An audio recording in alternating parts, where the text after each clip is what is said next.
Então, volto a agradecer ao professor Francisco Palomanes Martim por ter aceito esse convite para falar na Cátedra Luso-Brasileira do nosso Departamento de História, Artes e Humanidades. Agradeço também a todos que estão nos assistindo do Brasil, aos nossos alunos, que tem aqui um aluno da nossa, e o resto, todos os demais estão assistindo via Zoom, então agradeço a todos também por estarem aqui, ao nosso diretor do departamento, Frederico Vidal, que está aqui também, e vou apresentar o professor Francisco Palomanes Martim muito rapidamente, mas eu peço desculpa que eu tenho aqui que olhar no meu telemóvel.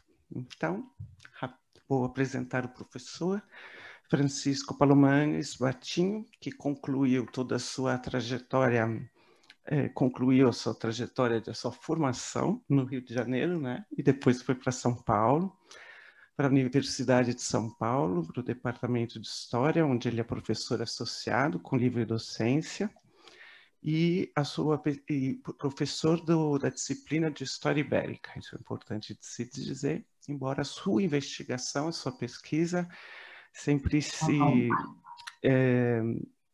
centrou na história contemporânea de Portugal. Por isso que ele veio muito para cá, pesquisar nos arquivos, nas bibliotecas portuguesas, atuou como investigador visitante no Instituto de Ciências Sociais, na Universidade de Lisboa, durante 10 anos, de 2007 a 2017.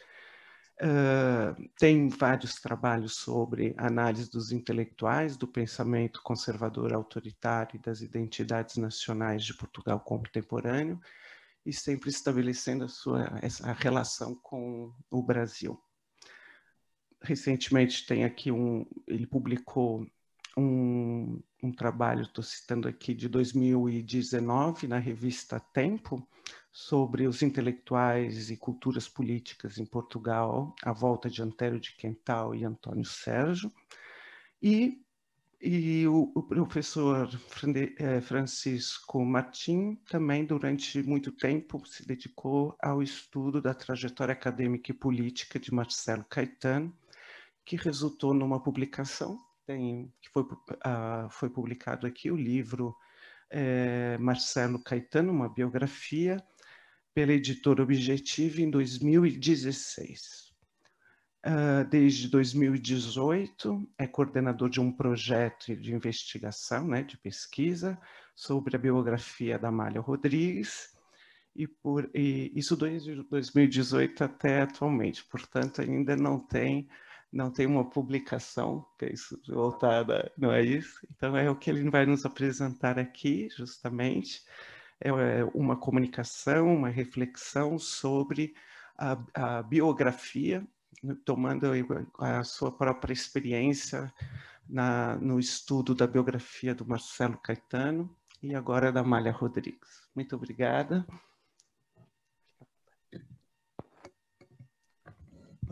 Obrigado. De fato, com relação à Amália, eu ainda tenho pouca coisa. Na verdade, só saiu um artigo num site que se chama Culturas Políticas, Culturas Atlânticas, que é coordenado pela professora Gabriela Pellegrino, lá da USP, mas é sobre a Amália na África, um artigo sobre o impacto da Amália na África, mas, enfim, ainda tem muito trabalho para ser feito. Mas deixa eu ler para não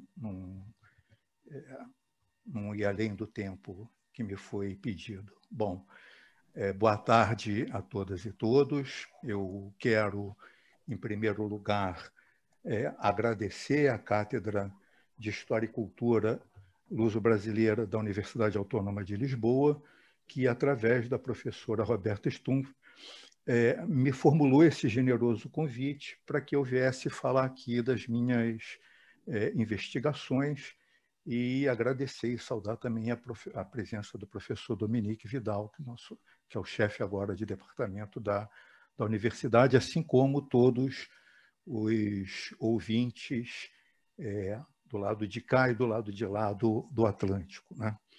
Bom, em minha trajetória acadêmica, como vocês sabem, já há alguns anos eu me dedico ao estudo do Portugal contemporâneo e, mais recentemente, sem abdicar desse corte temporal e geográfico, a relação entre história e biografia.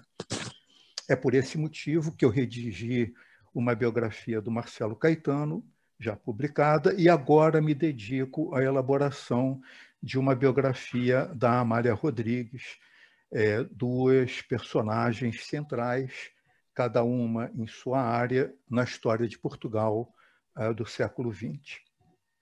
Muito brevemente, eu gostaria de comentar a respeito de dois momentos em que, pela primeira vez como acadêmico, eu me indaguei sobre a importância do gênero biográfico. O primeiro deles data de 2002, no Encontro Regional de História da ANPUA, a Associação Nacional de História, seção Rio de Janeiro, era o encontro regional, e o tema daquele encontro foi exatamente História e Biografias. E o conjunto das conferências apresentadas me fizeram prestar mais atenção no tema.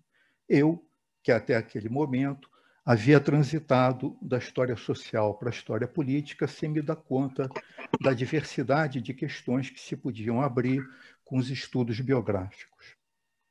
Destaco a conferência do professor Guilherme Pereira das Neves, cujo curioso e criativo título era Elétrons não são intrinsecamente interessantes como gente. Nela, o meu professor do curso de graduação da Universidade Federal Fluminense destacava exatamente isso, que gente significava o imprevisível, ao contrário dos elétrons. Lembrava também do relativo desprezo dos historiadores para com o gênero biográfico. Dizia mesmo, como que a desafiar a plateia, da quase inexistência de trabalhos feitos pelos historiadores de ofício que tivessem por título o nome do biografado e como subtítulo uma biografia. Claro que o desprezo pelo gênero vem decaindo substancialmente, e felizmente. O próprio professor Pereira das Neves reconhecia sua crescente importância, embora lenta, entre os nossos pares, tanto dentro como fora do Brasil. O segundo momento surgiu de uma experiência que tive em sala de aula na época em que eu trabalhava na UERJ, a Universidade do Estado do Rio de Janeiro. Naquela universidade eu era professor de História Contemporânea.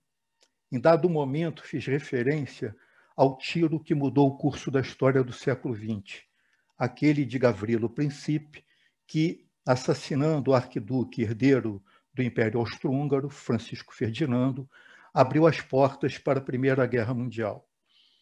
A reação dos meus estudantes foi imediata.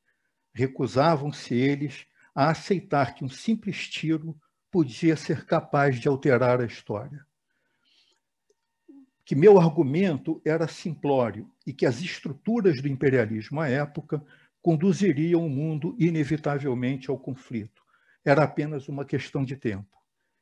Esse episódio mostra o quanto que a confiança no espírito da história, a moda hegeliana, se mantém entre as gentes ligadas à história e às ciências humanas em geral, e o quanto se revela fácil fazer previsões a respeito do passado.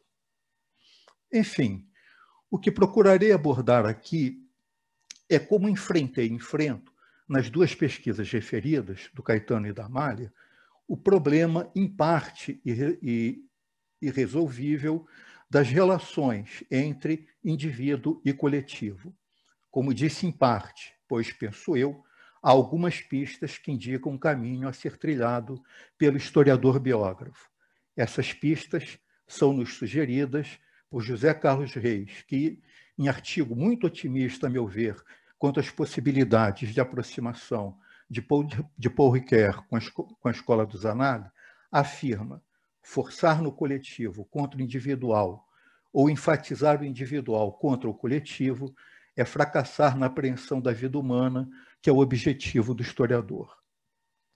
Embora uma biografia já tenha sido concluída e a outra não, sinto-me aqui obrigado a vos informar que, a partir de uma e outra investigação, trilharam caminhos muito distintos no que toca à coleta de documentos. Os arquivos pessoais de Marcelo Caetano estão depositados na Torre do Tombo e, apesar de sua coleta estar condicionada à autorização prévia, não tive problemas quanto a isso. Graças à intermediação do professor e amigo Pedro Aires de Oliveira, da Universidade Nova de Lisboa, estabeleci contato com o Dr. Miguel Caetano, filho do biografado, que me permitiu acesso a toda a documentação por mim requerida. No caso de Amália, seus documentos privados estão ainda em sua residência, à Rua de São Bento, e me foi informado que eles estavam em vias de serem enviados para um arquivo público, razão pela qual, até o presente, depois de 2 anos que eu procurei a Fundação Casa de Amália, não me foi possível aceder a esses documentos. Bem, dito esse pormenor, e para que a minha apresentação não se estenda mais do que devo, optei por refletir acerca de alguns poucos lugares comuns repetidos à farta quando falamos de Marcelo Caetano ou de Amália Rodrigues.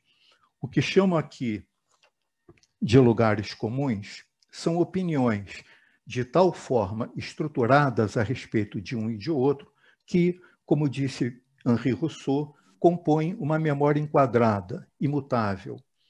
No primeiro caso, refiro-me ao problema colonial enfrentado por Caetano quando presidente do Conselho de Ministros, mas sobre o qual já emitia opiniões desde a década de 1930, e também a sua suposta inabilidade política, evidenciada na condução do regime desde sua posse em setembro de 1968 até a sua queda em abril de 1974.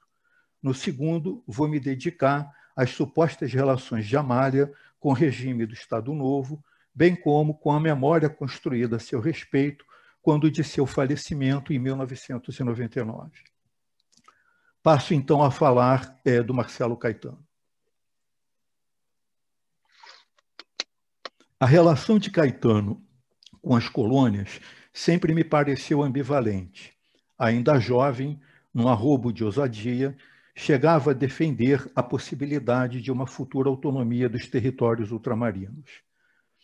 Esse tipo de conduta, ao lado de outras, como as críticas formuladas quando, em 2 ocasiões, a polícia política invadiu o espaço universitário, deram a Caetano certo ar de liberal.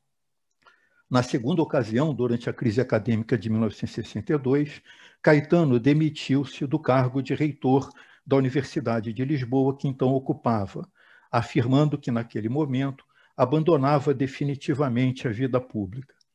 Para a surpresa de muitos, porém, foi indicado sucessor de Salazar quando do impedimento físico deste. Foi nessa circunstância que, assustados com a ascensão de um quadro aparentemente liberal, segmentos de extrema-direita portuguesa defenderam a transferência da capital de Lisboa para Luanda, como forma de controle e permanência dos territórios do ultramar. Também foi esse semblante moderno um dos motivos que conduziu a chamada ala liberal, um grupo de jovens democratas favoráveis a uma integração portuguesa à Europa e à autonomia colonial, às listas do regime apresentadas para as eleições de 1969. Dentre os quadros dessa corrente, nomes como os de Sá Carneiro, Pinto Balsemão, Miller Guerra e Mota Amaral, entre outros. Mas esse aparente reformismo não obsta o fato de que Caetano fez sempre questão de enaltecer os velhos conquistadores de África que, no século XIX, ocuparam o território para que ali se constituísse o novo Brasil, como bem disse Valentim Alexandre. Em 1951, na reforma constitucional, quando as colônias passaram a se chamar províncias ultramarinas, Caetano foi um franco oposicionista de uma opção integradora, que entendia os territórios do ultramar como continuidade do território português. Depois, quando assumiu a chefia do governo, em substituição a Salazar, sua conduta foi, no fundamental, similar à do velho ditador, a de recusa a qualquer negociação com os movimentos de libertação. Aliás, é muito conhecida a conversa de Caetano com o general Antônio Spínola, então governador-geral da Guiné, e que propunha uma resolução negociada para a crise daquele território. A proposta apresentada por Spínola havia sido elaborada pelo então presidente do Senegal, Leopoldo Senghor, e consistia em uma saída gradual e negociada, mais em direção à independência guineense. A resposta de Caetano estarreceu o velho general. O diálogo foi reproduzido pelo próprio Caetano em seu livro Depoimento, publicado originalmente no Brasil, logo a seguir à sua chegada na condição de exilado. Dizia Caetano: para a defesa global do ultramar, é preferível sair da Guiné com uma derrota militar com honra que por um acordo negociado com os terroristas, abrindo caminho para outras negociações. Pois Vossa Excelência preferia uma derrota militar na Guiné? Exclamou escandalizado o general. E a resposta de Caetano: os exércitos fizeram-se para lutar e devem lutar para vencer, mas não é forçoso que vençam. Se o exército português for derrotado na Guiné, depois de ter combatido dentro de suas possibilidades, essa derrota deixar-nos-ia intactas as possibilidades jurídico-políticas de continuar a defender o resto do ultramar. E o dever do governo é defender todo o ultramar. É isso que eu quero dizer. Fim da citação. Caetano não apenas, como vocês viram, recusou a proposta do veterano general, como afirmou dogmaticamente que o ultramar deveria ser tratado em sua globalidade, descartando assim a possibilidade concreta de negociação caso a caso. Em minhas pesquisas, procurei também ler os trabalhos mais importantes do historiador Marcelo Caetano. Entre outros, com relação ao tema que eu estou conversando aqui com vocês, refiro-me a Portugal e a internacionalização dos problemas africanos e o Conselho Ultramarino, esboço da sua história. Trabalhos esses que, sem deixar de reconhecer o valor intelectual de Caetano, sobretudo o rigor com as fontes primárias, não deixam de informar certa tendência típica da historiografia nacionalista do Estado Novo, ou seja, para a corrente historiográfica portuguesa a qual Caetano se filia, Portugal tinha uma vocação nata para o domínio e a cristianização dos povos e para a autonomia em relação à Europa e mesmo à Espanha. Não por acaso, quando das pressões da comunidade econômica europeia em defesa de uma autonomia das então chamadas províncias ultramarinas e protegendo-se de eventuais defesas de uma integração federada à Europa, alertava: orgulhamo-nos de pertencer à Europa, mas não nos esquecemos que somos também atlânticos. No que toca à colônia, Caetano aparece claramente filiado à visão tradicional da identidade colonialista, da qual faziam parte, ao menos entre finais do século XIX e as primeiras décadas do XX, não apenas o bando conservador, como também as elites liberais republicanas. No que toca à política em geral, Caetano era visto por muitos como um reformista. Exilado no Brasil, o jornalista português Vítor Cunha Rego via Caetano como um antimonarquista e partidário de maior flexibilidade do regime, adaptando-o politicamente à integração europeia.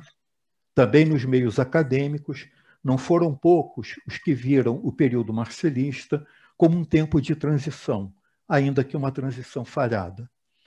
Era Caetano um reformista? Se comparado ao tradicionalismo de Oliveira Salazar, provavelmente sim. Mas a defesa da universidade contra a ocupação policial era menos a defesa da liberdade de expressão e mais a defesa de uma corporação específica. Aliás, exatamente aquela a que ele pertencia. Quanto ao colonialismo, que tanto assustou a extrema-direita portuguesa, Caetano pensou pragmaticamente. Elas poderiam, por certo, um dia se tornarem autônomas, mas apenas quando Portugal as entendesse suficientemente maduras para tanto. E, naturalmente, à semelhança do velho Brasil, ou seja, sob a liderança de elites brancas formadas cultural e politicamente de acordo com os valores portugueses. Por fim, mas não menos importante, um estigma que Marcelo Caetano carregou até o final de sua vida foi o de político inábil, incapaz de resolver os problemas centrais vividos por Portugal entre as décadas de 1960 e 70. Pode ser nesse caso, mas a manutenção de sua imagem como alternativa a Salazar, a permanência de marcelistas na órbita do regime após seu afastamento quando da crise acadêmica, evidenciam, a meu ver, o contrário. Valho-me aqui do trabalho sobre o presidente brasileiro João Goulart, do professor Jorge Ferreira, da Universidade Federal Fluminense. Nesse trabalho, Ferreira chama a atenção de que Goulart não deve, como é comum no Brasil, ser lembrado apenas pelo episódio de 1964, quando não foi capaz de, ou não quis, impedir o golpe que deu origem à ditadura militar. Fazê-lo significa optar por uma tomada de posição à partida, um julgamento que obscurece a compreensão de sua vida antes e depois do golpe. O mesmo penso eu, e procurei proceder com esse cuidado quando redigi a biografia de Marcelo Caetano. Em outras palavras, o período de sua governação, importantíssimo para compreender o biografado, não mereceu, entretanto, um destaque maior do que os períodos anterior e posterior à sua vida. Bem, agora eu vou falar da Amália. Sobre a Amália Rodrigues, muito já se disse a respeito de sua relação com o regime e quase tudo que foi dito consta no livro do jornalista Miguel Carvalho, Amália, Ditadura e Revolução. Para além da conjuntura final do Estado Novo, alguns episódios anteriores mostram que a artista, em alguns momentos de sua vida, tangenciou com a política, mesmo que a revelia de sua vontade, como provavelmente acontece com todos nós. Criada em um bairro operário, teve como amiga de infância a comunista Alda Nogueira, sobre quem comentarei um pouco mais à frente. No final dos anos 30, quando iniciou sua carreira, e na década de 1940, frequentadora das rodas boêmias, foi vigiada pela PIDE e até mesmo chamada de comunista por essa polícia política. Nos anos 1950, fez amizade com quadros da oposição portuguesa na Venezuela. César Seabra, seu namorado e depois marido, era próximo da oposição ao regime e foi apoiante da candidatura de Humberto Delgado em 1958. Também em 1958, Amália se viu obrigada a comparecer a um espetáculo no Estádio do Esporte, chegando mesmo a ser ameaçada pela PIDE caso não comparecesse ao evento. Desde aquela época, que Amália, algo regularmente, através da amiga Alda, contribuiu para os cofres do Partido Comunista Português, sobretudo para o auxílio à família de presos políticos. Esse comportamento se adensou quando seu amigo e compositor de diversas de suas canções, o franco-lusitano Alain Ullmann, foi preso e expulso de Portugal. Todos esses fatos, que vieram a público em datas e circunstâncias muito variadas, não obscurece o fato de que Amália, filha de uma família pobre e conservadora, aprendera a admirar Salazar e, embora abrisse as portas de sua casa a intelectuais opositores da ditadura, muitos deles poetas com letras musicadas por Ullmann e interpretadas pela artista, sempre se manteve autônoma em relação à política. E quando Salazar caiu de sua cadeira e quedou doente, como tantos outros portugueses, dirigiu-se ao hospital em gesto de solidariedade, deixando aos seguranças do hospital um buquê de flores e uns versos de sua autoria. Versos esses que combinam rima pobre e alguma pieguice. Perdoe-me amassá-los, mas eu acho que os versos serão importantes aqui de serem referidos. Começo a citar o poema da Amália. Cultura é experiência, já ouvi dizer alguém, e a viver a ciência que eu quero lhe querer bem, que eu tenho de lhe querer bem.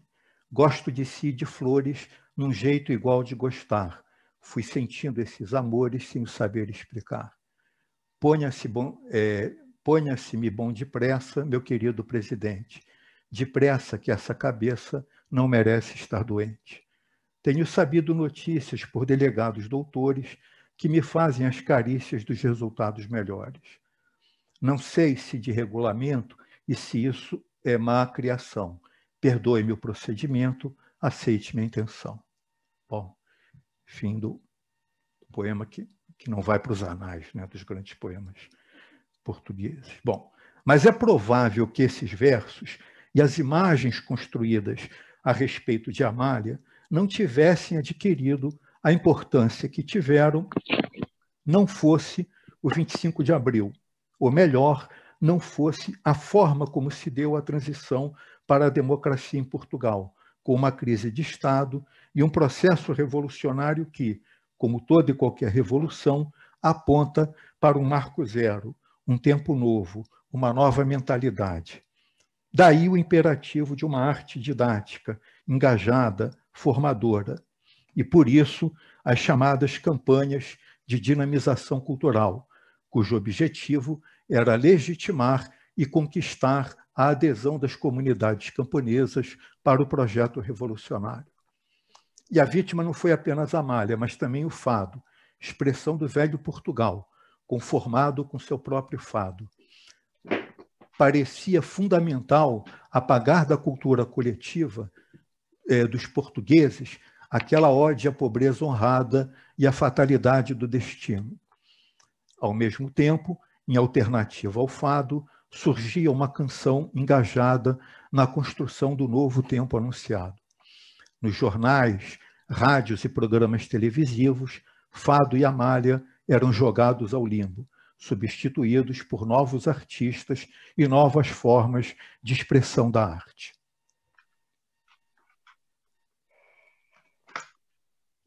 Jornalista, poeta e escritor, José Jorge Letria foi provavelmente dos artistas mais censurados à época do antigo regime. Militante do PCP, foi nomeado, a seguir ao 25 de abril, assistente musical e responsável pela emissão de música ligeira da emissora nacional. Com a ruptura provocada pela Revolução, Letria tratou de alterar a programação da emissora. As canções antes vetadas chegavam agora ao público português. E nas palavras de Mário Contumélias, o que antes do 25 de abril estava em situação de vetado passou à situação de imposto, enquanto que o que anteriormente era imposto passou a ser praticamente vetado. Assim, substituiu-se um rei por outro rei. É bem provável que Amália tenha sido mais atacada e estigmatizada que o fado em si. O gênero, que sempre contou com opositores, era, entretanto, tocado e cultuado também por comunistas. Como exemplo, seguramente o maior dos guitarristas, Carlos Paredes, era um notório comunista. É por isso que não há exatamente uma política formal do Estado contra o fado, ainda que houvesse certa liberdade de ação e por parte dos agentes do Estado, e terá sido por aí que Letria empreendera sua cruzada saneadora. E nessa empreitada havia espaço para quase tudo.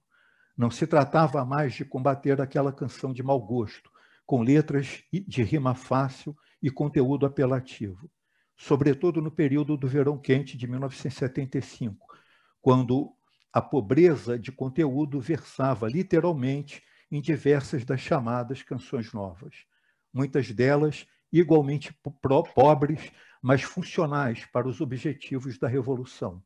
Nas palavras de Natália Correia, aquele foi o tempo do sectarismo baladeiro. Letria refuta as acusações de perseguidor do fado. Segundo suas palavras, o que se fez foi dar ao fado um conteúdo progressista, abertamente ao serviço dos trabalhadores. O cantor Carlos do Carmo, também fadista, parece corroborar com a opinião de Letria. Recém-passada a fase revolucionária, em entrevista ao magazine Mulher, Modas e Bordados, assim se pronunciou o fadista. Se havia um país novo a construir, era preciso ajudar a erguer também um fado novo. Nota-se, assim, que, se não havia vontade explícita de acabar com o gênero, era necessário, entretanto, moldá-lo aos interesses do Estado, da Revolução ou do povo português. Nesse último caso, como é evidente, sem consultá-lo. Gostaria aqui, muito brevemente, de fazer 2 comentários sobre essa oposição ao fado. Em primeiro lugar, a República Democrática do pós-25 de abril não foi exatamente a inventora da oposição ao gênero. Basta lembrar da perseguição imposta ao fado por elites letradas entre o final do século XIX e as primeiras décadas do século XX. E, em segundo lugar, essa perseguição ao fado pós-revolução desconsidera as primeiras letras do gênero e suas origens, marcadas pelo protesto, a sátira social e a defesa da República. De qualquer modo, parece que o fado, entre abril de 74 e novembro de 75, não estava exatamente a ser perseguido, como eu disse, mas moldado. Afirma Rui Vieira Neri, filho de um guitarrista importante e ele mesmo pesquisador do fado, que, da parte do Estado português, nunca houve um argumento antifadista estruturado. No entanto, as políticas culturais e midiáticas estavam fortemente direcionadas, contribuindo para o isolamento do gênero. Além disso, o tradicional programa A Grande Noite do Fado, evento criado em 1953 e exibido pela RTP, a estatal televisiva portuguesa, foi suspenso nos 2 primeiros anos pós-revolução, retornando apenas em 1976. Dado o tema dessa pesquisa e da minha conversa com vocês, eu faço referência a essa perseguição ao fado e a principal intérprete dele, mas é justo dizer que também o chamado nacional cancionetismo, quer dizer, que é aquela música mais do interior de Portugal, com letras algo ingênuas ou às vezes algo engraçadas, teve a mesma sorte, teve, portanto, os mesmos problemas enfrentados pelos fadistas. Outra forma de atacar Amália vem com as alcunhas de colaboradora, agente do regime ou de fascista, de responsabilização pelo que ocorrera no país. Aqui não se tratava de esquecê-la, mas de lembrá-la para atacá-la. O silêncio e a palavra na mesma dimensão. Amália cantava o triste fado e obtivera notoriedade em pleno Estado Novo. Não tinha, acreditavam seus detratores, como não ter sido cúmplice. E o cerco vinha de antes. Mais uma vez, Rui Vieira Neri afirma que já antes da Revolução dos Cravos, setores ligados ao PCP faziam campanha muito forte contra Amália Rodrigues. Aqueles que, como era de se esperar, ataques que, como era de se esperar, se tornaram mais intensos após a Revolução, pelo menos nos seus 2 primeiros anos, que foram os anos mais quentes do processo revolucionário. Enfim, o estigma de fascista, de conservadora ou de colaboradora marcou como tatuagem a imagem de Amália. E como resultado, como bem se falava mal, ou bem não se falava. Um exemplo, para além da emissora nacional, pode ser visto no Diário de Notícias, à época dirigido por Luiz de Barros e José Saramago. De acordo com Cristina Faria, autora de uma fotobiografia de Amália, entre dezembro de 1973 e fevereiro de 1976, o referido diário não publicou sequer uma nota a respeito da fadista. Como se sabe, esquecer é também lembrar, é fazer uma escolha. Quanto à memória a respeito de Amália, ela oscilou entre os aspectos políticos e os aspectos que dizem respeito à cultura portuguesa. No primeiro caso, da política, ele, em parte, me lembra o ocorrido com a memória francesa pós-regime de Vichy. De uma hora para outra, não havia mais colaboradores. Todos tinham sido resistentes e democratas.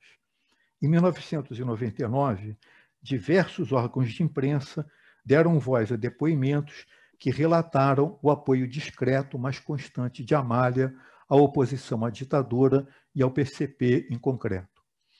Provavelmente o depoimento mais impactante, pela notoriedade que tinha e tem, foi o de José Saramago. No livro acima referido, de Miguel Carvalho, o subtítulo A História Secreta almejava aprofundar a relação de Amália com a política, com especial ênfase esta relação Amália-PCP. Embora tanto Carvalho, em seu livro, quanto Nuno Domingos, num balanço sobre as publicações em torno do centenário de Amália, publicado recentemente na Análise Social, afirmem que o segredo que consta no subtítulo do Miguel Carvalho era esse apoio financeiro, afinal relatado por Saramago, o fato é que ele já havia sido referido pelo menos 12 anos antes por Zita Seabra em sua autobiografia Foi Assim.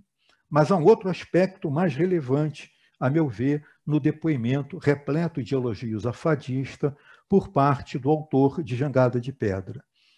É que Saramago escolheu esquecer que, ao seu tempo, à frente do Diário de Notícias, ciente desde aquela época do contributo de Amália às famílias comunistas, nada fez em favor da artista. Optou por não defendê-la no tempo das acirradas disputas, como disse o humorista Raul Sonado. Saramago não o fez, embora pudesse fazê-lo. Foi também uma escolha. Considero assim que o grande mérito do texto de Miguel Carvalho foi o de destrinchar ao pormenor essa informação do apoio da cantora ao PCP e demonstrar que esse apoio não se restringiu à década de 60, quando Amália começou a cantar os poetas da oposição e se aproximou de Alain Ullmann, ou da mediação de Manuel de Brito, seu conhecido cabeleireiro comunista. Procurando caminhar para o encerramento, eu gostaria de refletir um pouco sobre a tensão indivíduo-coletivo que anunciei no início dessa minha exposição. Caetano e Amália foram contemporâneos de um mesmo Portugal. Ambos assistiram às mudanças e continuidades de um país que permaneceu sob o jugo do autoritarismo por quase meio século.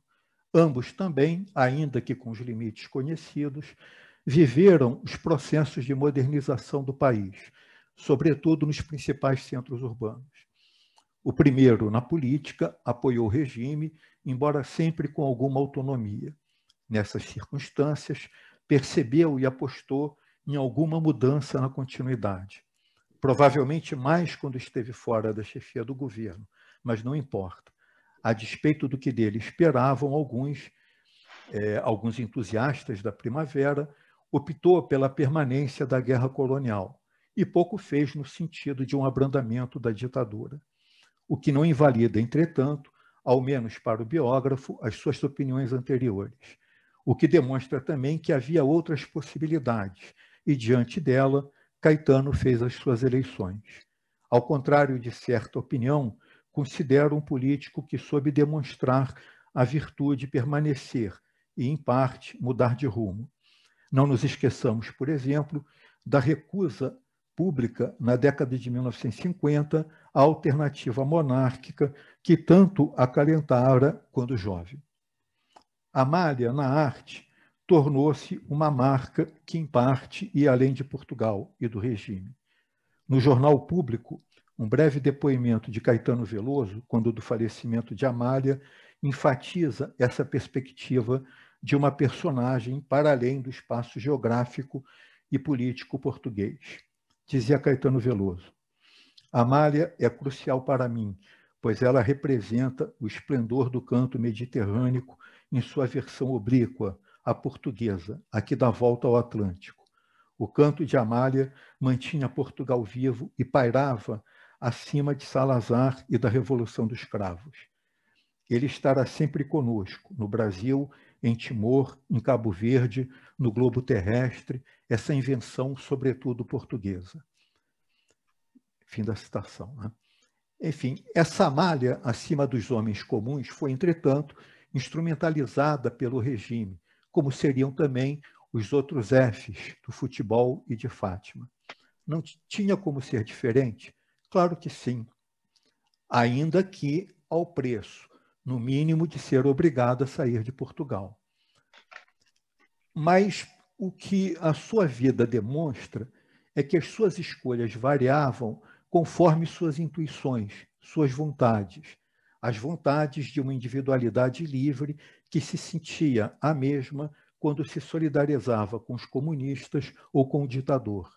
Foi provavelmente a expressão daquilo que o filósofo escocês David Hume afirmou, né, ao dizer que as pessoas, em geral, escolhem uma vida ordinária, ou seja, uma vida comum. Mesmo após o 25 de abril, mesmo depois do 25 de abril, a mim parece que permanece uma cobrança em torno de Amália, como se ela não fosse, em certa medida, uma expressão da gente comum. Mas, como disse, apenas em certa medida. No domingo, já aqui referido, indica um importante aspecto em relação ao comportamento de Amália no que toca aos seus apoios ao PCP.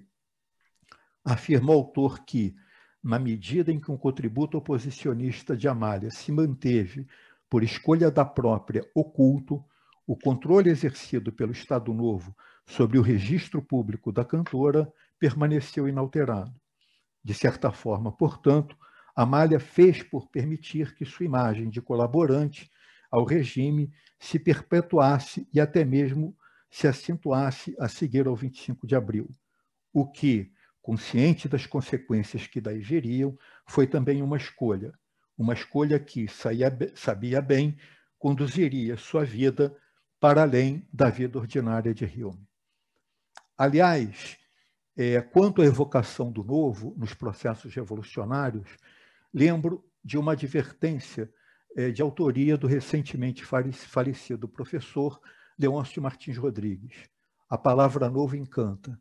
Estou seguro que o mesmo vale para a palavra velho, uma e outra a afirmarem a mesma ilusão, de tempos distintos, de épocas que não se encontram, termos absolutos, como muitas vezes pensamos ser a vida das gentes. Os momentos de escolha, as opções inesperadas, as surpresas causadas, são assim os seres humanos.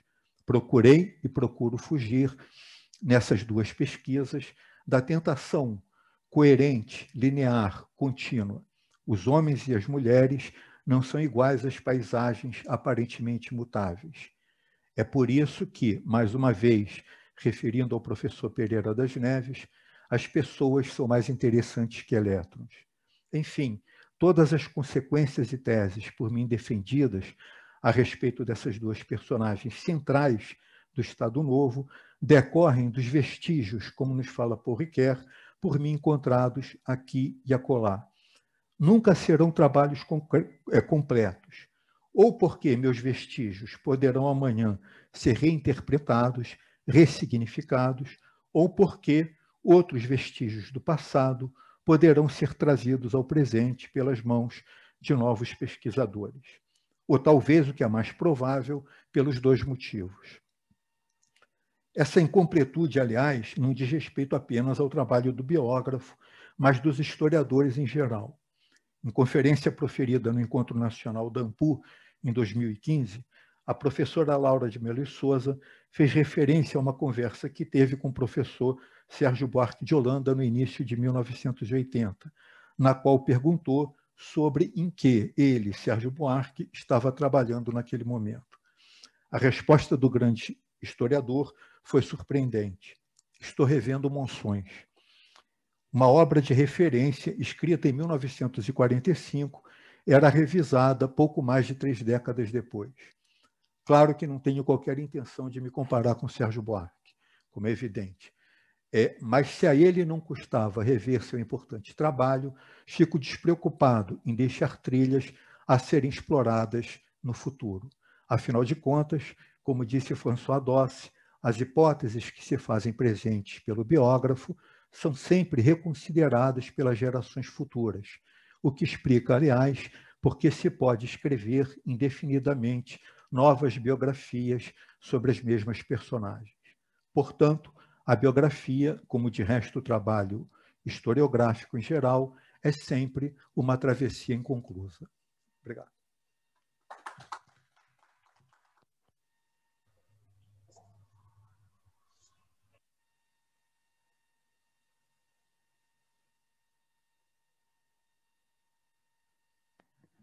Muito bem. Muitíssimo obrigado, Francisco. Gostei muito, estou muito contente de, mais uma vez, de você ter vindo aqui falar sobre essa sua pesquisa agora da Amália, essa personagem portuguesa, aliás, os dois personagens. Mas antes de fazer a minha pergunta, que eu já tenho aqui na minha cabeça, eu vou passar para, primeiro aqui para a audiência física e depois para a nossa audiência virtual. Querem colocar alguma questão? Então vem aqui. Você que sabe. Jorge, você que sabe. Fica à vontade.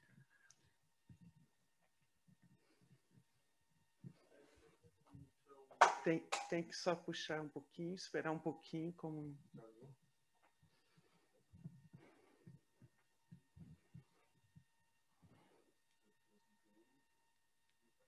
Já está. Ok. Muito boa tarde. A questão que eu tenho é uma questão muito simples, mas são duas figuras. Pela minha idade, eu conheci, não vou dizer pessoalmente, mas vivi no mesmo tempo, embora mais jovem do que essas duas figuras importantes da história de Portugal. Mas o porquê da opção por duas figuras, eu diria, aparentemente tão diferentes. Uma muito mais ligada à questão da cátedra, um eminente professor universitário, uma pessoa sempre também ligada à política e que depois foi uma das figuras mais importantes da política portuguesa, já na reta final do Estado Novo. E por outro lado, temos a Amália Rodrigues, uma pessoa que associamos muito mais à vertente das artes e particularmente do fado, que é um estilo musical que tanto diz aos portugueses. Apesar do professor ter explicado muito bem todas as ligações, algumas delas eu desconhecia, enfim, muitas ligações à vertente política também por parte da Amália Rodrigues. Porque estas escolhas são tão divergentes, aparentemente? Obrigado. Obrigado pela pergunta. Como é seu nome? Jorge. Jorge, obrigado pela pergunta. Na verdade, quando comecei o Marcelo Caetano, não tinha ideia do que viria depois, não é? Quer dizer, mas o trabalho biográfico e a leitura de textos teóricos sobre biografia me fizeram pensar em continuar a trabalhar assim, né, com Portugal contemporâneo, mas com estudos biográficos. O Marcelo Caetano eu escolhi porque isso vem de uma certa memória pessoal também, porque eu me lembro quando eu, muito garoto, criança, meu pai chegou lá em casa com esse livro Depoimento a que eu me referi. Meu pai era português e autografado pelo Marcelo Caetano, aquilo ficou na minha memória. E pronto, aos poucos eu, como vim para Portugal pesquisar, e depois do meu doutorado eu passei a trabalhar só com temas portugueses, achei que trabalhar com o tema da história política seria interessante, se eu quisesse escolher um personagem do perfil do Marcelo Caetano, né? Quer dizer, já tinha à época o Felipe Ribeiro de Menezes fazendo a biografia do Salazar. Eu achei que o Marcelo Caetano merecia um trabalho assim para compreendê-lo, né? Quer dizer, como diz o Isaiah Berlin, compreender não significa aceitar, né? Então, mas é um personagem que não dá para falar da história de Portugal sem falar dele. A seguir, eu comecei a perceber essa importância da cultura popular na história de Portugal também, e pensei, por que não a Amália? Quer dizer, por que as biografias têm que ser sempre das personagens políticas? E aqui em Portugal até eu acho que há uma tradição muito boa de estudos. Essa coleção Reis de Portugal é uma coleção muito forte, muito pujante. Há também de políticos contemporâneos, mas eu achei que a Amália era uma personagem que representa, talvez, para Portugal o que nenhum artista tem para o Brasil, né? Talvez represente algo para Portugal que similar ao que o Carlos Gardel representa para a Argentina, ou Edith Piaf para... Então, eu achei que valeria a pena entender uma trajetória ímpar, singular. Nenhum outro artista do fado teve a dimensão que ela teve, ao mesmo tempo nesse período que eu acho que é um período interessante para destrinchar, e aos poucos também foi amadurecendo a ideia de fazer 3 biografias portuguesas. O terceiro eu não vou dizer qual é, mas ainda está mas após o trabalho da Amália, eu devo enveredar ainda por um terceiro estudo biográfico. Obrigado pela pergunta. Obrigada, Jorge. Obrigada, Francisco. E achei curiosa a sua pergunta, porque também tinha a minha questão ia um pouco em torno das suas escolhas, Francisco, porque então não quero que se adiante a terceira biografia, então não vou mais perguntar sobre isso, né? Vamos esperar. Mas então antes de passar para os nossos colegas que estão nos vendo virtualmente, queria saber se você pode desenvolver um pouco. Sabemos que existe, né, evidentemente, uma relação do Marcelo Caetano com o Brasil, da Amália com o Brasil, mas visto que a gente aqui justamente dá ênfase a esse aspecto, né, que é da história luso-brasileira, e queria que se você pudesse falar um pouco sobre esse aspecto da relação essas duas personagens com o Brasil. Mas não sei se alguém quer perguntar mais alguma questão, e a gente junta aqui 3 questões. Eu sei que costuma se colocar por escrito, mas eu acho que não precisamos fazer assim. Rodrigo, por favor. Então, bom, muito obrigado por estar participando aqui em modo remoto dessa sessão. Cumprimento o Francisco pela conferência e, na verdade, tenho uma curiosidade mais metodológica e estava observando aqui a plateia virtual, né? Temos outros autores de biografias de personagens de diferentes tempos, a Isabel Lustosa, né, com Pedro IV de Portugal, Pedro I do Brasil, o Nuno Monteiro com o rei Dom José I, e a minha questão é para o Francisco, mas se fosse possível, né, ouvir um pouquinho a Isabel e o Nuno também, porque é muito interessante termos aqui objetos de diferentes tempos, não é? E acho que toda tendência de alguém que se propõe a fazer uma biografia, seja historiador ou não, ou uma possibilidade é a psicologia do personagem, não é? E isso fala também do lidar com as fontes. Então, temos o Francisco com, né, objetos de meados do século XX, com uma exposição, talvez, possa imaginar, eu que não sou um historiador do tempo contemporâneo, muito maior, né, de pensamentos, depoimentos. Temos a Isabel, que lidou com alguém da primeira metade do século XIX, com correspondência evidente, mas certamente com um tipo de fonte de documento já diferente. E o Nuno Monteiro, com um rei da segunda metade do século XVIII.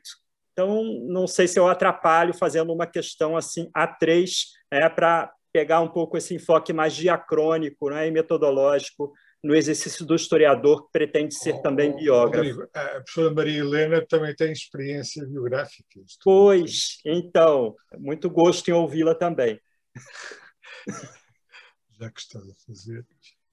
Eu acho que dá para fecharmos aqui, inclusive porque vamos incluir, que se a professora Maria Helena quiser, também, se ela acabou de publicar também uma biografia agora, muito recentemente. Mas passo para o Francisco antes, por favor. Obrigado, Roberta. Obrigado, Rodrigo. Também vou gostar muito de ouvir os demais biógrafos. Com relação ao Brasil, os dois têm uma história muito forte, muito presente. O primeiro disco que a Amália gravou foi no Brasil. O primeiro LP que ela gravou foi pela Continental, foi no Brasil em 45, se não me engano, 45 ou 43, não estou.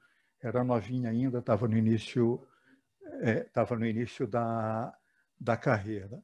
E depois foi sempre ao Brasil, e além do César Seabra, que, embora português, foi criado no Brasil e ela começou a namorá-lo lá, não é? Quer dizer, mas ela tem uma presença e desde o início, quando ela começou a cantar, e que é uma coisa menos conhecida, gravou muitos compositores brasileiros. Dorival Caymmi gravou Nássara, gravou uma série. Dorival Caymmi ela adorava, era o compositor dela preferido. Então, ela tem uma relação com o Brasil e com a cultura brasileira, com a música popular muito forte. E o Marcelo Caetano teve sempre uma relação muito grande com intelectuais brasileiros, tá? Ligados, sobretudo, à Academia Brasileira de Letras e ao IHGB, o Instituto Histórico-Geográfico Brasileiro. Quer dizer, sempre procurou travar diálogo com esse campo, né? Quer dizer, com esses setores, sempre discutindo as proximidades e distanciamento da história de Portugal, sempre muito cuidadoso na defesa de Portugal contra determinados olhares antilusitanos, né? Isso está muito claro nas correspondências dele com Joaquim Veríssimo Serrão, ele já exilado, já no Brasil, e trocava muita correspondência. As opiniões dele sobre diversos, Zé Honório, odiava o Zé Honório, odiava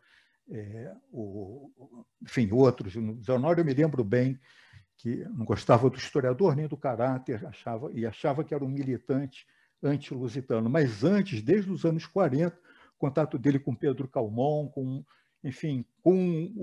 a Faculdade de Direito da Bahia, onde ele recebeu o título de professor honoris causa.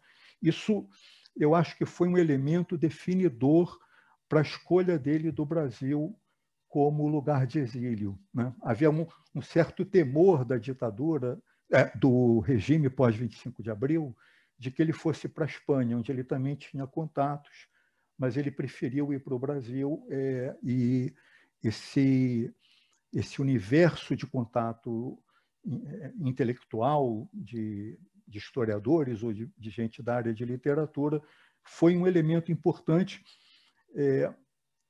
para mantê-lo muito ativo. Durante o exílio dele em Portugal, ele não só montou o curso de Direito Comparado na Gama Filho, mas ele viajou o Brasil inteiro dando conferências. Tem um livro chamado Marcelo Caetano no Exílio, que é um livro de conferências dele no exílio, sempre sobre história, privilegiando essa relação, história do Brasil com Portugal. Então, é muito intensa a presença dele no Brasil, e está enterrado no Brasil, né?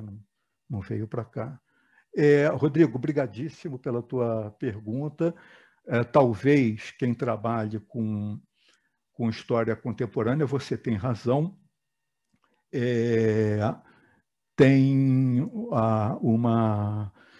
Nós temos provavelmente um manancial de fontes muito maior do que o dos outros historiadores, mas isso também pode ser um perigo, né? Isso é uma vantagem, mas pode ser um perigo também, porque, né, por causa do afogamento, né, da gente se perder no volume de fontes. Mas eu estava conversando com a Roberta, o que eu procuro fazer sempre, já que eu trabalho com personagens do século XX, quando faço a biografia, eu procuro refletir também sobre a memória que tem a respeito desse personagem, que são sempre personagens já falecidos, mas que ainda têm uma presença e uma memória ativa na sociedade em si muito, muito grande. Essa é sempre uma preocupação minha, e eu acho que os estudos biográficos de figuras contemporâneas podem contribuir com isso. Como podem contribuir também, você falou da psicologia, com essa questão de eu tive uma conversa, foi um acaso com o professor Giovanni Levi, eu encontrei com ele no Brasil, e ele falou: os biógrafos precisam conhecer psicologia para fazer boas biografias. Não é o meu caso, mas eu me lembro muito de uma geração de biógrafos do final do século XIX e início do século XX, Stefan Zweig, que depois morreu no Brasil, enfim, André Maurois, todos eles davam uma importância a esse universo psicológico da personagem muito grande, que talvez tenha se perdido, mas eu acho que talvez valha resgatar.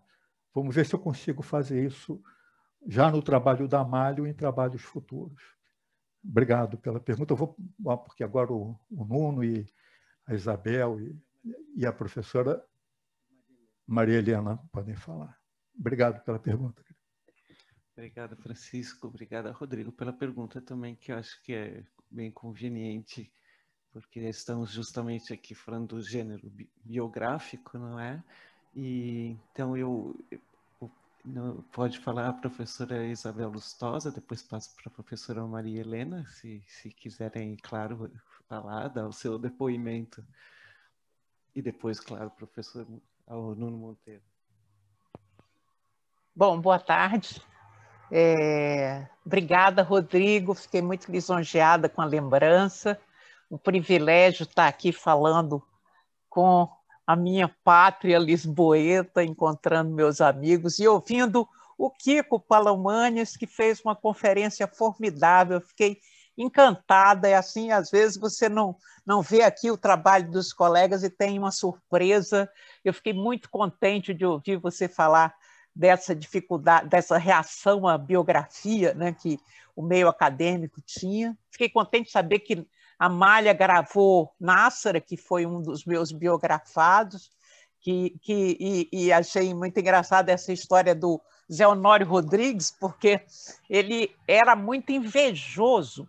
O Américo Jacobina Lacombe, de quem eu também fiz um perfil, contava que o Zé Honório tinha tanta inveja dos outros que uma vez umas pessoas foram aprovadas para ir foram proibidas de ir a Portugal porque eram comunistas, e ele não foi. E ficou indignado porque ele era muito mais comunista que fulano.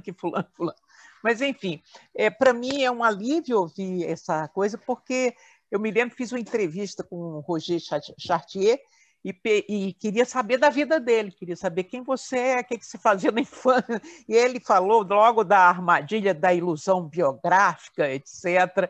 E isso você já fica assim, poxa, vou cair na ilusão biográfica. Mas eu sempre tive uma vocação natural para tentar entender personagens que tinham Mendes Fradi, que foi meu tema de mestrado, um integralista, que era também humorista, entender essas pessoas no seu contexto, tanto do ponto de vista do que elas produziram, quanto do ambiente em que elas estavam inseridas. Então, isso acaba também do ponto de vista da história política, no caso do Dom Pedro, né? Você constrói uma biografia a partir de uma circunstância histórica do personagem ali na transição do antigo regime para os tempos modernos, né? Um personagem dividido entre o legitimismo, né? que vai ser a bandeira com a qual ele vai tentar retomar a coroa portuguesa, e o liberalismo, o constitucionalismo, que também é uma marca dele, né? É importante entender o contexto para construir esse personagem dividido que tinha aí, do ponto de vista biográfico, e não digo não exatamente psicológico, mas do ponto de vista de uma personalidade reconhecida pelos contemporâneos com determinadas peculiaridades, né? Peculiaridades, por exemplo, que fazem dele um personagem totalmente diferente do pai dele, por exemplo, em termos de atitude, de comportamento, cada um com seus méritos e seus defeitos. Então, meu livro sobre Dom Pedro chama Um Herói Sem Nenhum Caráter, procura jogar essas duas coisas. É herói, porque realmente, para o contexto brasileiro, para a história do Brasil e de Portugal, ele foi além dos homens comuns, mas não tinha muito caráter, porque batia na mulher, um sujeito meio desonesto, enfim. Mas é mais importante, claro, não são biografias hagiográficas, né? São biografias construídas a partir de uma perspectiva de historiador. Então, fico muito feliz de ter ouvido você, inclusive da forma como você adentrou esse campo, e fico contente também de ter visto uma palestra tão brilhante. Agradeço a Roberta por estar, eu já falei aqui, mas eu acho, já estou me sentindo em casa nessa turma. Obrigada, Rodrigo, mais uma vez. Muito obrigada, Isabel. Fico muito contente que você esteja aqui conosco de novo. E passo, por favor, professora Maria Helena. Desde já, muito obrigada. Começo por cumprimentar o conferencista pela excelente conferência que nos apresentou e felicitar vivamente a Roberta por nos continuar a oferecer esta oportunidade de termos nestes fins de tarde temas interessantíssimos. E agradeço ao Nuno ter-me chamado a terreiro, o que me faz, enfim, recuar, trazer para a contemporaneidade Marcelo. Enfim, não é nenhuma anacronia, porque Marcelo, como historiador, era um grande medievalista da história institucional e da história do direito. Mas trazer uma medievalista junto das biografias de pessoas da contemporaneidade. E, no entanto, eu estava a ouvir a conferência e achei extraordinário dois pontos que a todos, e tenho a certeza que ao Nuno também, nos foram interpelando até quando nos davam as linhas programáticas da construção da biografia dos nossos reis.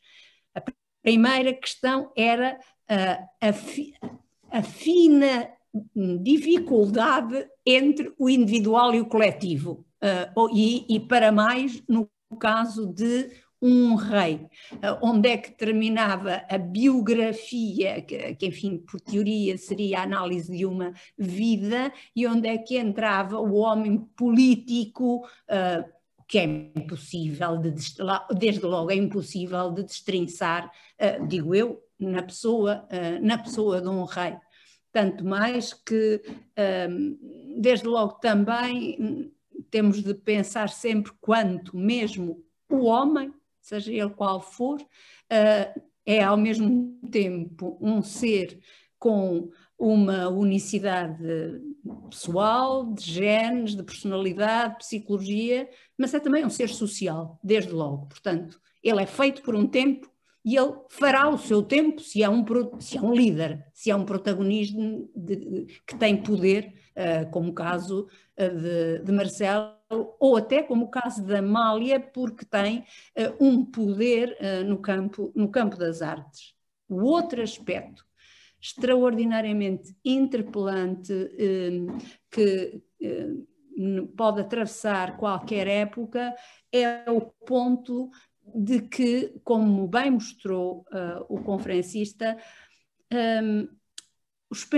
as ações e até as linhas de pensamento não são únicas na mesma pessoa. Podem ter variáveis de acordo com uma linha programática mais coesa ou até também incoerente em si mesmo.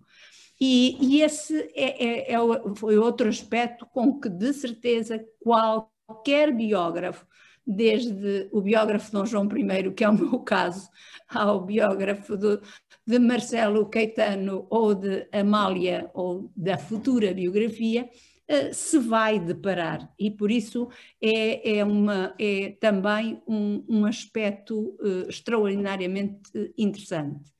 Finalmente, obviamente, há distâncias entre a contemporaneidade e a medievalidade, isso é uma questão agora das fontes.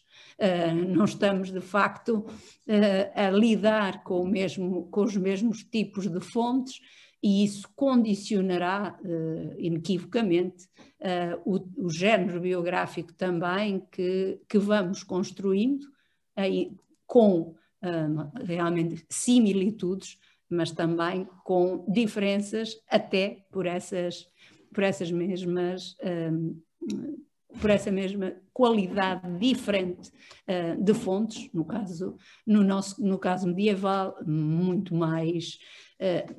menos capazes de nos dar psicologias, de nos dar perspectivas de vida, de nos dar elementos do cotidiano muito mais difíceis de captar, ainda que aqui e além possamos entrever nas presenças ou até nas ausências e nos silêncios.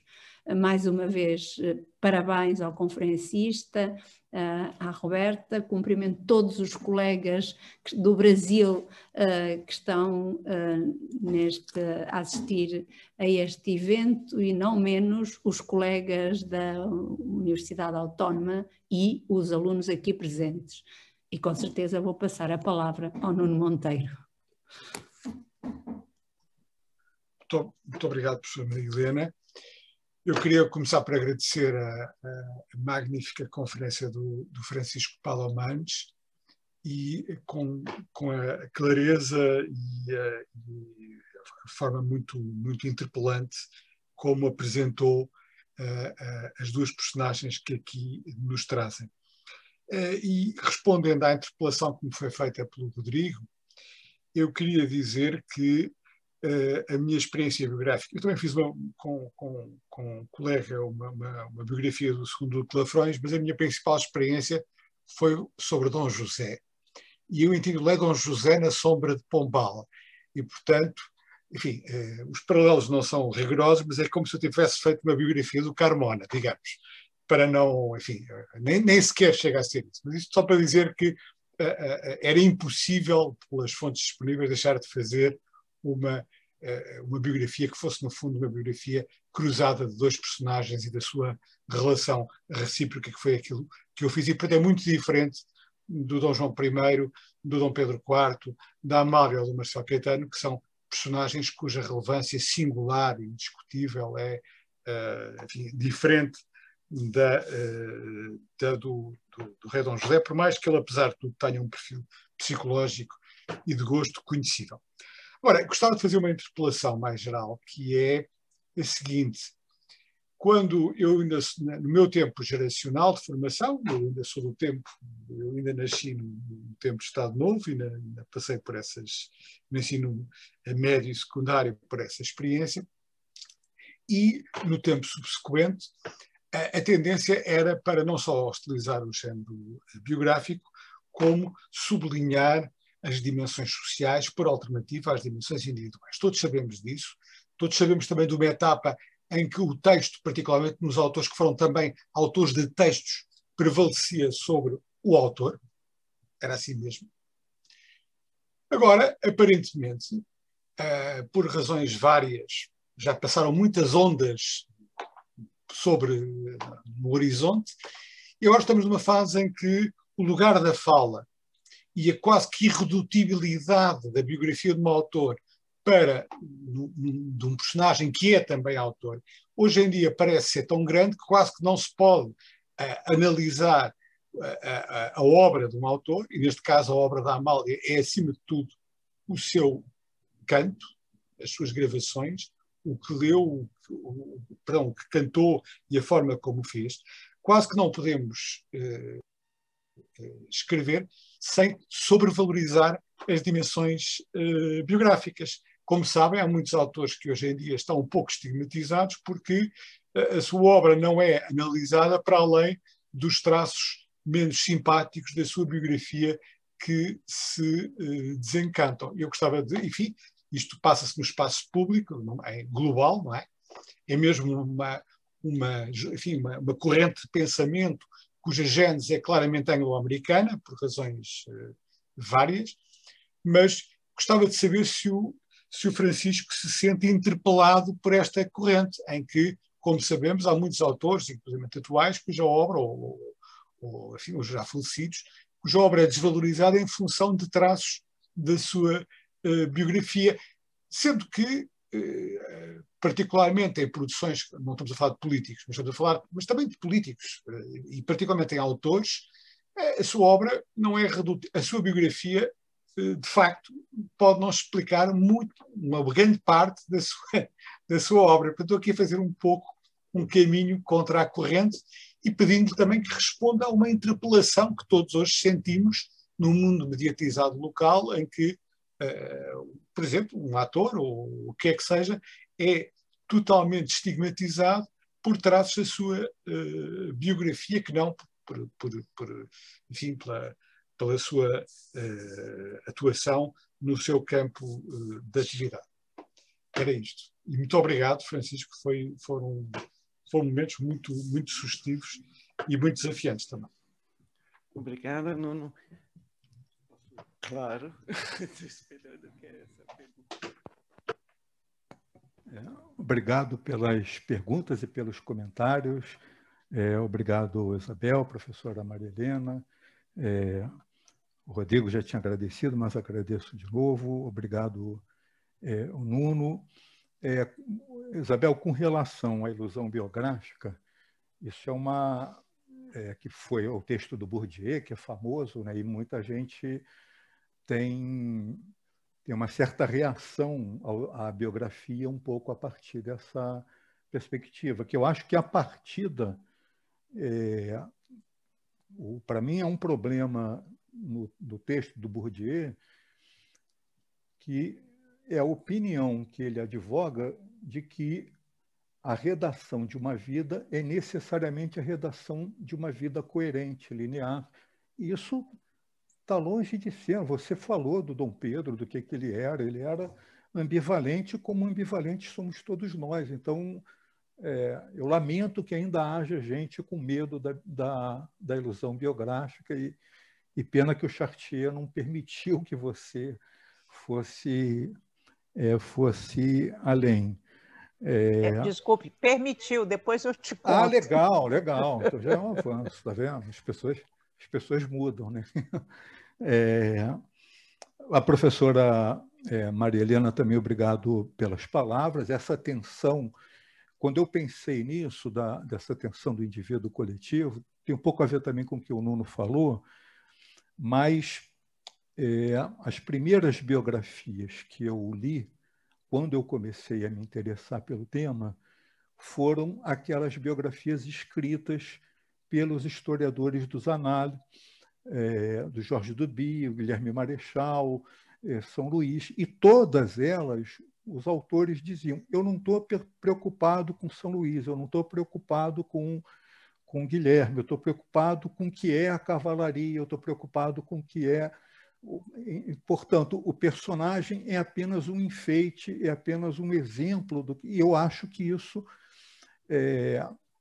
empobrece o personagem, quer dizer, isso torna o personagem uma reprodução barata e sem graça, né? Quer dizer, acaba... Aliás, eu acho que eu estou vendo o Américo ali, não é isso? É o Américo que está ali, é o camarada Américo Freire, autor autor da biografia do Frei Beto, está ali, meu amigo também. Nuno, eu acho que você tem razão. Eu acho que há uma... Os biógrafos dizem isso brincando, né? Sobretudo com biografias de pessoas ou vivas ou que viveram até recentemente, há o medo de fazer uma geografia, né? Uma história de santo, né? Um personagem sem defeito, sem... Não é? E no ou Brasil, o contrário. Ou se só tem defeito, exatamente. Ou que só tem... Ela ou bem é uma coisa ou bem outra. Quer dizer, eu vou dar um exemplo no caso do Brasil, não sei se os portugueses talvez conheçam, que houve um personagem que era o Carlos Marighella, um guerrilheiro, e foi feita uma biografia muito bem escrita, mas que, quando eu li, a impressão que me deu é que o Marighella era um rebelde desde criancinha, quer dizer, ele já nasceu e as coisas não são assim, não é? Quer dizer, então, eu acho que essa ideia do julgamento, desse tipo de julgamento, ou bem da absolvição, ou bem da acusação, ele enfraquece a riqueza do personagem. O que a professora Maria Helena falou é absolutamente correto. A contradição não é um problema no personagem. É isso que torna o personagem rico. E é assim que a gente deve trabalhar as biografias. Enfim, não sei se eu respondi a todos, mas também não tem mais gente para perguntar, talvez. Obrigado, Francisco. Alguém quer colocar mais alguma questão, fazer algum comentário? Roberta, se fosse possível, eu gostava de dizer qualquer coisa. Por favor, João, por favor. Olá, Roberta. Olha, em primeiro lugar, parabéns pela organização, por este excelente final de tarde, que nos, de alguma maneira, trouxe uma associação que eu, à primeira vista, ao olhar para o convite que recebi, me pareceu um pouco... não digo impensável, mas improvável. Faz-me lembrar a história dos amigos improváveis, e aqui também me senti um pouco assim. Mas depois de ouvir o nosso conferencista, percebi qual tinha sido a intenção e percebi qual era o motivo, e agradeço a comunicação que foi feita e que nos estimulou, quer ao debate, quer a pensar, quer a raciocinar até noutros termos e equacionar, por exemplo, as pessoas, entre aspas, um pouco fora da caixa, ou seja, aquelas ideias preconcebidas que nós temos sobre elas e que muitas vezes, depois da investigação ou outras leituras, outros olhares, acabam por nos trazer perspectivas, portanto, também elas diferentes. E concordo inteirissimamente com a professora Maria Helena Cruz Coelho, que nos chamou a atenção para um aspecto que me parece extremamente pertinente e que tem a ver com a própria evolução das pessoas, da sua formação, do seu pensamento, daquilo que ao longo da vida as vai fazendo muitas vezes mudar de percurso e às vezes até entrar aparentemente em opostos ou contradições com aquilo que era expectável. E nesse sentido, e referindo-me agora em particular a um dos pontos que o nosso conferencista, en passant, referiu relativamente ao professor Marcelo Caetano e relativamente ao seu caráter, digamos, republicano, não monárquico, eu gostava só, para nota de rodapé, chamar a atenção relativamente, enfim, a uma coisa que me traz memórias pessoais e familiares e que tem a ver precisamente com o pensamento de Marcelo Caetano. Marcelo Caetano, de quem o meu avô paterno foi amigo e, entre aspas, companheiro de luta, chamemos assim, no início, portanto, da sua juventude, da sua formação depois já mais avançada, era um monárquico assumido. Durante bastante tempo, Marcelo Caetano colaborou com revistas como A Voz, na qual também escreveu com o meu avô, na revista que era propriedade do integralismo lusitano, a revista da cultura nacionalista chamada Nação Portuguesa, da qual ele chegou a ser secretário. Colaborou com Alberto de Monsaraz, com António Sardinha, com Afonso Lopes Vieira, com o Malheiro Dias, enfim, com uma quantidade de pessoas, Pequito Rebelo, etc., uma quantidade de pessoas que estavam completamente ligadas, portanto, a essa questão do pensamento monárquico e do integralismo lusitano.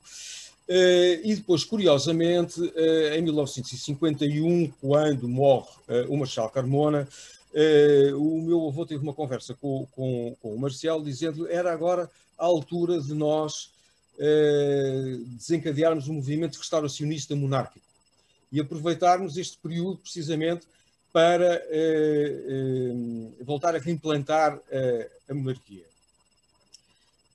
O Marcelo não esteve muito de acordo com isso, achou que, e isto era uma das situações, aliás, que fazia com que algumas das pessoas do próprio regime tivessem alguma desconfiança relativamente ao Marcelo, achavam que ele era uma pessoa muitas vezes pouco convicta nas suas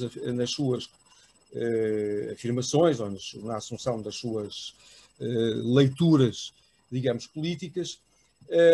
E eu recordo-me que o meu avô e ele cortaram relações nessa altura, esfriaram fortemente relações, porque não tinham aproveitado um momento que era considerado por muitos como ideal para tentar reimplantar, portanto, a monarquia em Portugal. Chegou, inclusivamente, chegaram a ser feitos contactos com o professor Salazar nesse sentido, com o Duque de Bragança, Dom Duarte, o pai, portanto, e havia, da parte de muitos deputados da altura, que estavam intrinsecamente ligados ao movimento monárquico, como o professor Fezas Vital, enfim, muitos outros nomes que me vão surgindo, mas que eu não vou estar aqui a fazer este rosário de apelidos que a muitos dos nossos colegas do Brasil provavelmente não dirão tanto. E para não esmaçar com isso, digo apenas que havia muitas pessoas ligadas ao regime que estavam também convictamente na suposição de que teria sido um momento cronológico estratégico para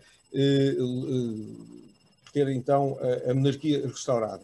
Tanto mais que o Marcelo Carvalho Lopes, que causava também desconfiança a um setor do regime, foi sempre uma pessoa que, até à sua morte, manteve ligações com os chamados oposicionistas. Inclusivamente, ele esteve depois ligado à tentativa de golpe do general Botelho Muniz. Portanto, foi sempre uma pessoa, inclusivamente vigiada pela própria PIDE, e que causou sérias desconfianças, digamos, nos setores mais conservadores, mais tradicionalistas do regime. Relativamente, portanto, isto para dizer, e peço desculpa de me estar a alongar, que o Marcelo, durante as suas primeiras décadas de vida intelectual, foi uma pessoa com produção literária muito ligada à monarquia, ao conservadorismo católico, etc. E a Amália, que eu conhecia em sua casa, na Rua de São Bento, era outra pessoa também ligada ao setor monárquico, que dava-se muito bem com o rei Humberto de Itália, que eu conheci também nesse mesmo dia, e era uma pessoa que, recordo, num programa do Hermano José, um humorista português que também foi muito conhecido, portanto, por vários programas, ele perguntou-lhe diretamente se ela era mais republicana ou mais monárquica. E a Amália não teve problemas nenhuns em se assumir como mais monárquica do que republicana. Isto já, obviamente, depois do 25 de Abril e já, portanto, num período em que ela teria outra possibilidade de dizer em público coisas que não se atreveria, digamos, a dizer anteriormente. Portanto, há, para resumir, em todas as pessoas uma perspectiva que me parece fascinante, que é a das aparentes contradições, que é a da forma como, em diferentes períodos cronológicos, elas se associam aos momentos históricos que vão sendo vividos, e como alguém aqui sugeriu, e não sei se não foi exatamente a professora Maria Helena Cruz Coelho também, que era preciso muito de psicólogo para ser biógrafo, e que era preciso muitas vezes ter um outro aparato, digamos assim, científico para se entrar na própria personalidade das pessoas. E foi isso que me pareceu hoje extremamente fascinante como tópico de discussão, e por isso agradeço profundamente à Roberta e ao nosso conferencista de hoje, bem como aos restantes intervenientes, pedindo desculpa de me ter alongado. Obrigado, João. Isabel, quer colocar alguma coisa? Pelo que eu... Não, tá bem, tá bem. Quer fazer algum comentário, Francisco, por favor? Obrigado pelos comentários, professor João. De fato, o Marcelo teve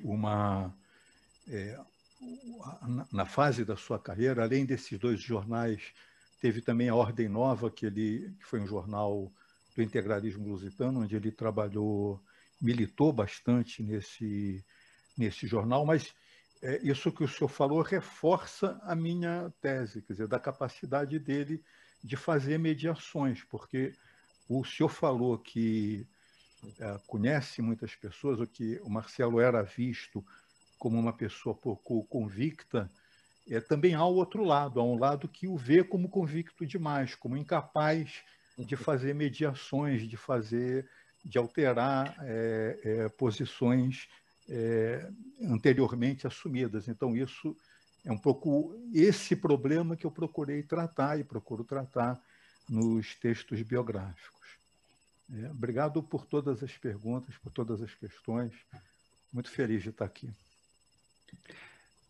Bom, então, agradeço a todos, especialmente ao Francisco Palomanes Martinho. Muitíssimo obrigado, fico muito contente de ter te ouvido, essa comunicação fantástica e as demais colocações dos nossos colegas e amigos lá do Brasil, aqui de Portugal também. Obrigado a Rodrigo pela pergunta, que permitiu que mais uma pessoa falasse também sobre o gênero biográfico. Isso foi muito bom. E acabo por agradecer aos nossos alunos que estou vendo vários aqui que estão assistindo. Então, e já posso anunciar que no dia 17 de junho vamos ter um outro convidado aqui, que é o professor Rodrigo Bentes Monteiro. Infelizmente, ele não vai poder estar aqui do meu lado, mas vamos continuar no modalidade Zoom e espero encontrá-los todos novamente. Um abraço. E estaremos novamente de parabéns. É garantido. Já antecipando, né, João? Tá bom. Um grande abraço. Obrigado, Nuno, e um beijo, Roberta, também. Um abraço a todos. Um abraço a todos. Obrigada. Abraço, muito obrigada. Foi um prazer ver todos vocês. Obrigada, tchau. Beijo, Roberta, Nuno, pessoal. Tchau. Obrigada.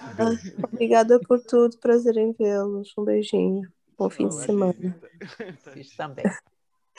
Um beijinho.